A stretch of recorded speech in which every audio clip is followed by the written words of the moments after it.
চাকরির দাবিতে বিক্ষোভ দেখাতে গিয়ে জুটল মার। উত্তপ্ত কুলটির ইসিএল কলিয়ারি এলাকা। কয়লা খনিতে নিয়োগ তালিকা জমা দেওয়ার সময় দুষ্কৃতীদের হাতে চাকরি প্রার্থীরা আক্রান্ত হন। এই ঘটনায় কুলটির ইসিএল কলিয়ারি এলাকায় অস্থিরতা তৈরি হয়েছে। এক বছরের মতো হয়ে গেল আমরা একটা সমস্ত গ্রাম কমিটি নামে একটা সংগঠন তৈরি করেছি। এইখানে যত কলিয়ারি আশেপাশে গ্রামগুলো আছে এবং বস্তি আছে 2 নম্বর 3 নম্বর সমস্ত মিলে একটা আমরা কমিটির সিদ্ধান্ত করি এবং এই কমিটির লড়াই হচ্ছে যে আমাদের লোকাল কর্মচারীকে কাজ দেওয়া, ঠিক আছে। তো এর মধ্যে প্রাইভেট কোম্পানি অলরেডি আমাদের 30 জনকে নিয়েছে এবং ওরা বলেছিল 20 জন পরে নেবে, ঠিক আছে। তো 2 মাস পর 20 জনের ওরা বললো যে একটা লিস্ট দিন 20 জনের। তো ওইটা 20 জন সিলেক্ট করার জন্য আমরা গতকালকে একটা গ্রাম কমিটির মিটিং ডাকা হয়, ওইখানে সিলেকশন হয়, ওই 20 জনের নাম লেখা হয়, প্রত্যেকটি গ্রাম থেকে দুজন করে প্রায় দেওয়া হয়েছে, ঠিক আছে। ওইখানে সিলেকশন হয়ে যাওয়ার পর আজকে আমরা ওই কাগজ জমা করতে যাই কলিয়ারিতে। আমরা 3 জন গিয়েছিলাম, আমি, জগাই মাহাতো, স্বপন মাহাতো এবং বিজয় গড়াই, ঠিক আছে। আমরা 3 জন যাই ওখানে কাগজ জমা করতে এবং কিছুক্ষণ পরে ওরা 2 জন আসে। বড়ে নাম আছে বড়ে নুনিয়া আর একজনের নাম আছে রাজ নুনিয়া। এরা 2 জন একটু স্বাস্থ্যবান, একটু মানে শরীর স্বাস্থ্য ছিল।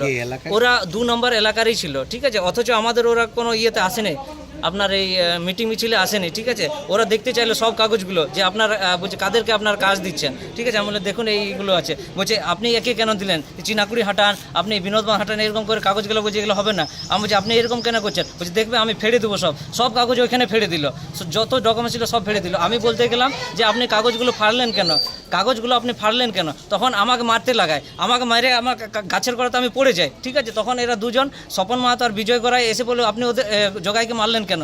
ওরা বলতে যে এদেরকে প্রচুর মারে, এমনভাবে মারে, স্বপন মাহাতো মেরে মাথা ফাটিয়ে দেয়, বিজয়ের মাথা তো চোট লেগেছে এবং আমাকে গাছের গোড়াতে আমি পড়েছিলাম। দিয়ে তারপরে যখন হাল্লা হয় তখন এই মহিলা একজন আমাদের যায়, মহিলাগুলো দৌড়ে আসে, ও ছাড়াতে গিয়েছিল এবং মহিলাটাকেও আমাদের মেরেছে এবং ওকে বাঁচানোর জন্য ওই এসিএলের একজন কর্মচারী গৌতম বাউরি নামে উনি গিয়েছিল ছাড়াতে, তো ওনাকেও মেরেছে, এসিএলের কর্মচারীকেও মারধর করেছে, পুরা মারধর করেছে। এবং এটার ওদের সঙ্গে কোনো সম্পর্কও নেই, মানে জানি না ওদের কি মন আছে। হ্যাঁ, ওর যদি বলতে যে আমাদেরকে কাজ দাও তাহলে আমি ওদেরও কাগজ জমা করতাম, কিন্তু ওসব কিছু না। ওরা এসে পরে মানে ওদের জানি না আজ কি ইয়ে ছিল, কাগজগুলো সব ফেলে দিল এবং আমাদেরকে মারতে লাগালো। কোনো তাহলে ইসিএলের আধিকারিক লোক নয় ওরা? না, ইসিএলের আধিকারিকও নয় আর কোনো ইয়ে থেকে হ্যাঁ কমিটিরও আমাদের নয়, কিন্তু ওরা লোকাল বাসিন্দা। আমরা এটাও বলেছিলাম যে কাজ নিতে চাইলে আমরা দেবো, কিন্তু মানে ওদের কাজ নেওয়ার উদ্দেশ্য ছিল না, জানি না আমাদেরকে মারার উদ্দেশ্য ছিল না আমাদের কাগজগুলো ফাড়ার উদ্দেশ্য ছিল। কাগজ সব ফেলে দিয়ে আপনি কাগজগুলো দেখে নেন, কাগজ আমাদের কাছে। আমরা পুলিশকে কল করেছিলাম ওইখানে যে আপনারা আসুন, তো পুলিশ গিয়েছিল, কিছুক্ষণ পরে লেটে গিয়েছিল। দিয়ে আমাকে এখানে বড়বাবু বললো যে আপনারা এখানে একটা লিখিত দিন, তারপর আমরা ওদের উপরে লিগ্যাল অ্যাকশন নেব। মানসী বসুর রিপোর্ট, চেতনা বার্তা। জেগে থাকে, জাগিয়ে রাখে।